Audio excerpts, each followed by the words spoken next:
Ulam natin ngayon. Ito yung ulam ni Bana. Chili con carne. Sobrang anghang to.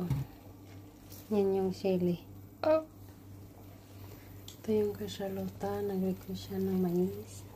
Ito naman yung sa akin. Peace. Sabaw. Ya comer. Sabaw yung sa akin. Lagyan ko na. Ito pa konti. Tsaka maraming ransakir. Gulay.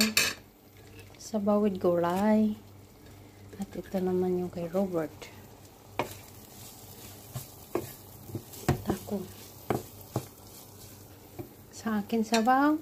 Ako at si Charlotta. Kay Bana. Charlotta. Kain.